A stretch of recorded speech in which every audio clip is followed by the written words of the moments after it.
Chapter 8. Pride Has a Fall. Once upon a time, there was a farmer who lived in a village with his wife and 2 children. The farmer had a vast tract of land on which he did farming. His wife was also very hard-working. Although the family was rich and prosperous, yet the farmer's wife loved to work. She reared many hundred chickens which she used to sell in the market.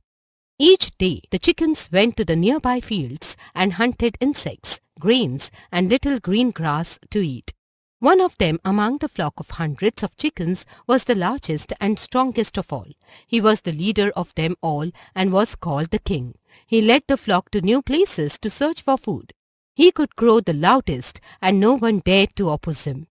One morning the flock went out hunting in the fields. They could find less food to eat. The king suggested to the flock, "Let us go to the other side of the mountain near the stream, the forest. There would be a good hunting ground for us." All the chickens of the flock looked at each other as if they were discussing amongst themselves what to do. They said, "We are afraid to go near the stream.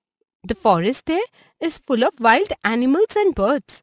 They will catch and eat us up."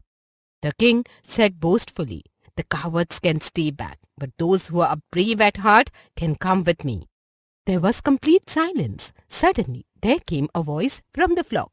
It was the secretary to the king who said, "I am not afraid of anything. I will go with you to the forest."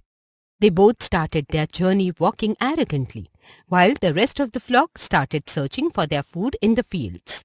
When the two had gone a little distance, the secretary found a beetle. Just as he was going to swallow it, the king flew towards him and shouted angrily, "Hold on! The beetles are for the king and not for common chicken. Why didn't you offer it to me?" Both of them started fighting and arguing with each other. Taking advantage of the situation, the beetle ran away and hid under the grass. The secretary left the king and returned back home to the flock. At sunset, the king came back home. The best roosting place was saved for him. But out of anger, he started fighting with other chickens. He was a great warrior, and no one could stand up against him. He pulled the feathers out of many of the chickens. Finally, the king was tired and he went to sleep. Next morning, all the chickens of the flock, along with the secretary, had a meeting. They all decided not to serve such a bullying king. The secretary said to the flock, "We all will not stay with him. We will stay out in the vegetable garden at night till our mistress provides us with a new place to live." In the evening, the farmer's wife came to check her flock of chickens. She was surprised to see only the king in the coop. She asked him, "Where are all my chickens?" The proud and angry king replied, "I do not know where they are. They are of no use. I would not care if they always stayed away from here." The farmer's wife was dismayed to hear this. She said, "What do you mean? Do you think you are the only chicken in this world? They are all my loving children, and I want them all back in the house." The king walked arrogantly in the empty coop as if he had no concern for what his mistress was telling. The farmer's wife further warned him, saying, "If you drive all the chicken away, you will surely see trouble." The king jumped over the fence and crowed, "Cock-a-doodle-doo, I do not care for any one of you." The farmer's wife went out searching for the other chickens. She found them in the vegetable garden. They all were happy to see her. They flew to her and bowed down their head in respect.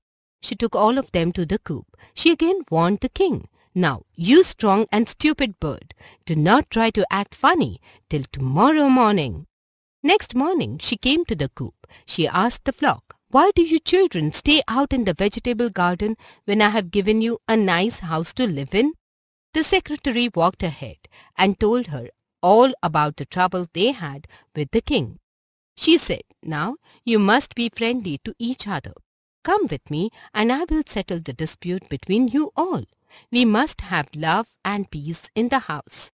When all the chickens and the farmer's wife came back to the house, the king walked alone without bowing his head. He said proudly, "I am the king and will always be the king. I do not care if I am the only chicken in the world." The king hopped up on the fence and started crowing as if he was singing some war songs, showing his careless attitude towards the other members of the flock. Suddenly, an eagle, who heard him crowing, swooped down upon him and carried him away in his talons. The chickens never saw their proud and quarrelsome king again. A. Put a tick on the correct option.